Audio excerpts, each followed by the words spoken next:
So welcome, good morning, happy Saturday.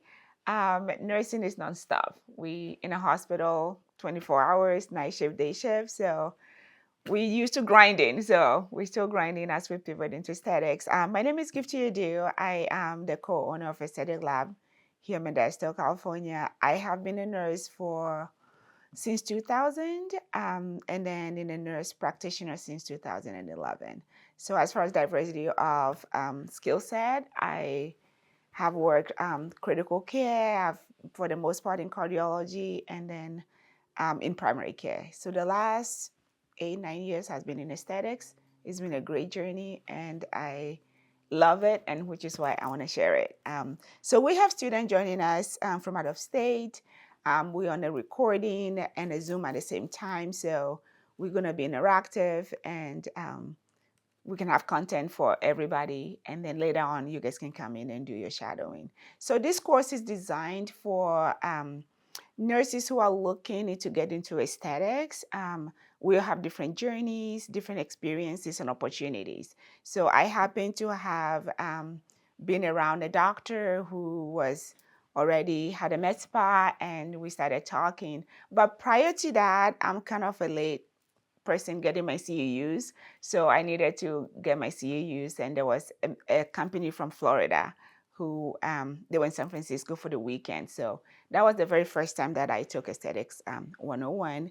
It was an all-day course, and then they basically had the models, the anatomy, how to mix, and then I was able to inject like 2 spots all day, which I thought was kind of like not what I needed. So there's this missing gap. So missing gaps in that from the classroom as a new nurse to working on the floor, there is a bridge. So when I became a nurse after graduation, the hospital I worked for had a 90-day process to transition a nurse from classroom into actually a full-fledged experience. So basically, when you transition into OR, into mother baby, any section of nursing, you kind of need an orientation. In aesthetics, there's a huge gap in that most nurses who want to get in don't have that first foot in the door. I happen to stumble on it and love it, so I want to extend this opportunity to nurses who are looking to get into the industry. As at now, most of the training is done by the manufacturers of the medications. Like Allergan has their own training program, Prolinium has their own training program, and so does Galderma. So we are kind of coming in from the back end in that there's a huge need for injectors, but nobody's actually producing nurse injectors. So my goal is to bridge that gap and be like the go-to person as far as mentorship. Nursing, as we all know, is basically a mentorship skill set after your degree. So I want to create a community of, the vision is to create a bridge or a community of nurses, nurse practitioners, doctors, and who will mentor, take a nurse under your wing and be able to transition them. So this is introductory. The goal for today is to go over the industry, what's happening, and then Chad, our laser expert here, will go into the state of the art, where the industry is going, the role of lasers in the industry, and then Tiff and I will take on the nursing aspect, the anatomy, the physiology, the medical, and then the nursing implications. So that's how this thing is formatted. We will have a full day of 8 hours opportunity for our students. The ladies that I have so far, they'll be flying in, and there will be a Friday, Saturday for them to come in and spend time with me, and also be able to like do a hands-on. So today you will have an opportunity to touch and feel the lasers, and to also be able to see the space and look at everything that we do. Our video guy here will follow us as we go along. So anyway, so that's my experience. The industry is growing, is projected to be in billions of dollars. Nurses are at the forefront of the industry. And again, I'm excited to have stumbled on it in the very beginning, and so I want to share that with you guys. Um, so basically, elevating your nursing practice and your nurse practice in aesthetic, you want to be an expert. Nurses are continuously learning. It's an industry that's continuously evolving. New lasers are coming on the market. New Botox is coming on the market every day. New fillers are coming in. So it's like never ending. So you want to be well at what you do. I already explained and went into the didactics, both the hands-on and also what you're going to be getting into different lasers. Things to consider before coming into aesthetics. I truly, as we were talking about this in the beginning, this is one industry that people buy your personality. There's a gap between what you do and how people perceive you. So in a hospital, you get an assignment and the patients just have to follow through. This is a case where your skill sets truly translate into how well you do and how to connect with the patients. First of all, they have to see you, like you, and then be willing to do business with you. And then as far as taking your relationship to the next level and to have them come back to see you. So basically, aesthetic nursing has to do, basically everybody has med spa. It is dermatology heavy in that everything we do is with the skin. You also have to think about anatomy, physiology, and what's happening to the person. The skin, as you know, is the largest organ in the body. Gut health, from your thyroid, your neuroendocrine system, to your cardiovascular, to your anatomy, everything can be evidence on the skin. So if somebody's breaking out, you have to think about allergy and what's happening. Chad will go more into detail as far as the skin, and I don't think we get enough skin in nursing school. We just get enough to do our job and wound care, which is like after the problem has already occurred due to perfusion. So from the tissue and a cellular level all the way to making healing and making things look right. When people break out with acne, yes, it is a sebaceous gland problem, but from all the layers to vascular, there's a lot of depth how far we can go. And that's basically, you can get goals from medications in terms of cream, medical grade skincare, and then the biggest thing is lasers. So lasers and injectables kind of go hand in hand in order to achieve that goal. So you have that. And of course, plastic surgery. There is a role in plastic surgery. There are women who come in, or patients in general, and they want you to fix something that you have to understand your scope of practice.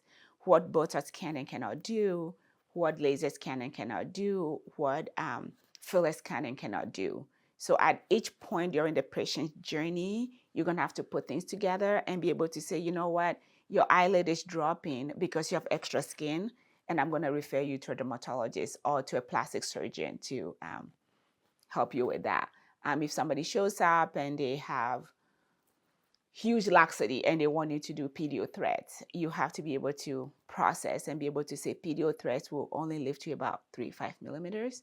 But this level of laxity, you actually need surgery. So be able to like have that conversation and set a realistic expectation. You have to be an RN in the state of California to actually inject. There's a lot of people, different states have different regulations. So my protocol here is to be an RN in order to be part of our program here. I will have a mentorship for LVNs and students who want to be like a career guidance type thing. If you're looking to become an injector, then I would say really get really good with the skin. Have your IV skills be really clean and tidy. And then after that, you can get into aesthetics and kind of go from there. As far as I'm concerned, aesthetic nursing is one of the areas that you have to have an eye for symmetry and also be able to like troubleshoot things realistically. So you have to also be in tune with aesthetics in that lines, shadows, light. So when you can look at a patient's skin and see something totally different, and then under different light, see something completely different. So be able to have that creativity. So that's where like science meets creativity. That's where aesthetic nurse is like right in that middle, and also be able to understand enough anatomy, physiology, perfusion. Um, the one big thing that you also coming in into aesthetics you have to be mindful of is that each patient is different. Thanks to modern technology, we're able to like get nose filler to kind of adjust your nose. You can get your lips bigger. You can be able to get a jawline. But at the core of what we do basically has to do with age, ethnicity, skin texture, skin laxity, and also be able to look at the patient and be able to assess, like at your age, this is normal. Wrinkling is normal, and that's a Botox problem. Sagginess is normal. It's because you've lost fat pads. And as you age and as your skull, most people, women understand the concept of osteoporosis as we lose height in the spine, but osteoporosis is happening everywhere. So as your age, you get older, your skull actually shifts, the bone structure shifts, you actually lose mandible height, and then everything kind of goes down. There is a couple of resources that I have here that will go over to kind of show you how different ethnicities age. Um, Black women with melanin tend to have a little bit less wrinkles as we get older, and different ethnicities. So be mindful. When somebody comes and they want a nose, like a Tinkerbell nose, and I'm like, we can't do that. Like I cannot get a Tinkerbell nose. So like, be realistic and say we cannot do that. So um, patients can be demanding in this industry because they see something. So we are coming from the back of the Kardashians in the mainstream media. Like I guess the most beautiful woman is Sami Hadid. Bella Hadid. So she's the epitome of beauty. And then I think Beyonce is also, and most of these women are multiracial women. So if we are chasing JLo jawline or the Bella Hadid or the Kardashian physique, then that's like a BBL problem. So and so there's a role for what we do in aesthetics. So be realistic expectation. Um, all trainings can be arranged, so we want you to let us know. So the laser 101, this is a breakdown. So I'm gonna have our laser expert here take over and kind of go through um, the laser part because he's on a time crunch. So we're gonna have little bouts of didactics and going back and forth, and then we're going to put the whole program together. You're always going to be learning. There's always something new. You might not be able to absorb everything and process everything right now. So just relax and we will go through. We'll make sure that you get what you paid for and maybe more of that. So I'm hoping to build a community of support system and be there for each other. And for the students who are looking to get jobs outside of California, or you're going to get a certificate, and I'll also be able to vouch for you. What I've seen in the past is nurses will get a job at a laser franchise place, like Laser Way or Serve, and then that's the first time that you actually seeing a laser or touching a laser. So having this program will expose you to going in. You'll be equipped with having the basics of laser. When you talk about skin resurfacing, skin remodeling, skin what else? Contouring, you will have an understanding of what we're talking about. That way you're not walking in blind on your first day of work and being like, I don't know what's happening. And so, yeah. So let me turn the time over to Chad and I'll introduce Tiffany. You want to say a word before we start about your journey?